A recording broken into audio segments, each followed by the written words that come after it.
ఏమిట్రా ఏం జరిగింది? మీ ఫ్రెండ్స్ అందరినీ పోలీసులు వ్యాన్లో ఎక్కించుకొని తీసుకెళ్తున్నారు.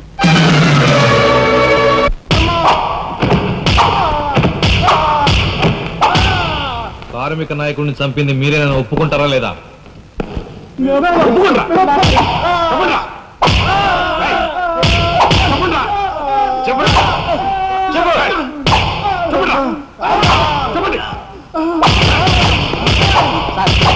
వచ్చాడు సార్.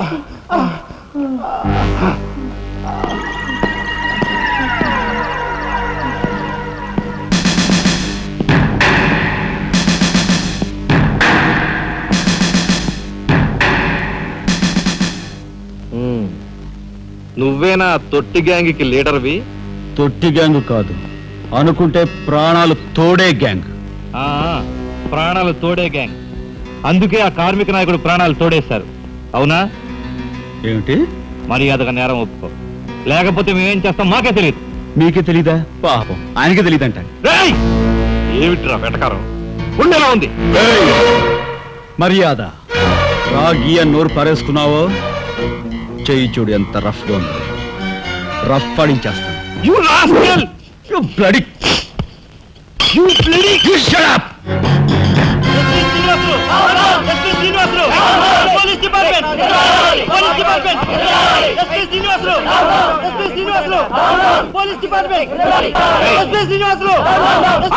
సార్ ఆగాలి.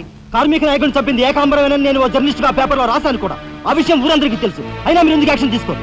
ఏమంటా కబుర్లు చెప్తున్నావు? కబుర్లు కాదు, జనం దగ్గర ఉన్నవి కంకర్రాళ్ళు. ఒక కార్మిక నాయకుడు దారుణంగా హత్య చేయబడితే మీ డిపార్ట్మెంట్ ఏం చేస్తుంది అని ఈ జనం మిమ్మల్ని నిలదీయడానికి వచ్చారు. దోషుల్ని లోపల పెట్టి తగిన విధంగా శిక్షించి అసలు విషయం రాబడుతున్నాం. ఇందులో మీరు వచ్చారు. ఎవరండి దోషులు? నిరుద్యోగులైన యువకులు మీ పోలీసు వాళ్ళకి దోషుల్లా కనిపిస్తున్నారా? నిజమైన దోషులు ఎవరో నేను చెప్తాను. నా దగ్గర కొన్ని ఆధారాలు ఉన్నాయి. మీకు చావుంటే చేయగల దమ్ముంటే వాళ్ళని పట్టుకోండి. అంతేకాని అమాయకులు నిర్బంధించి రాక్షసంగా ప్రవర్తిస్తే మా పత్రికా లోకం చూస్తూ ఊరుకోదు. నిజాన్ని నిర్భయంగా రాసి దేశానికి సార్ చెప్తుంది. సభాష్ మిస్టర్ దాశరథి, మీలాంటి జర్నలిస్టుల వలన నిజంగా దేశానికి ఎంతో మేలు జరుగుతుంది. Thank you very much. నిజాలు తెలుసుకోకుండా ఇలా పశువులా ప్రవర్తించి మీ పోలీస్ డిపార్ట్మెంట్ పరువు తీయకు. సిగ్గుచేటు. పోలీసులు! పోలీసులు! Police department! పోలీసులు! పోలీసులు! లోపల రండి దాసరథి గారు. మీ దగ్గర ఉన్న ఆధారాలతో చట్టానికి సహకరించండి. రండి. కమ్.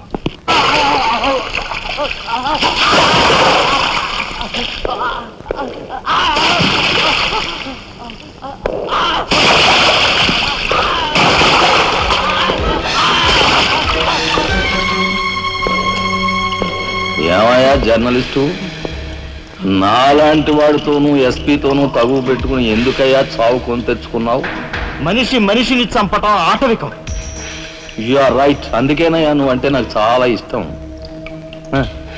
చచ్చిపోయే ముందు కూడా ఇలా రెచ్చిపోవడం దేశంలో ఎంతమందికి సాధ్యం?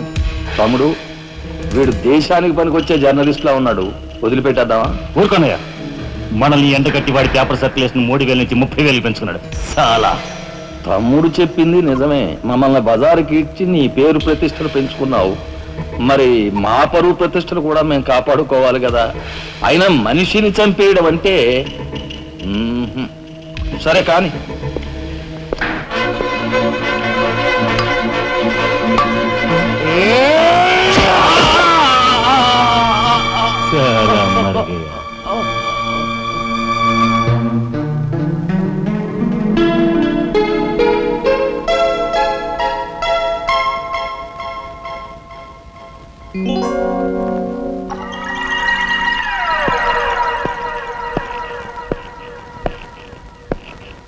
స్టీల్లోంచి ఇత్తడిలోంచి వెండి పళ్ళెం బాగానే కొడుతున్నారు. ఛాన్స్. బంగారు పళ్ళెం గుద్దే ఛాన్స్ కూడా నాకు వస్తుంది.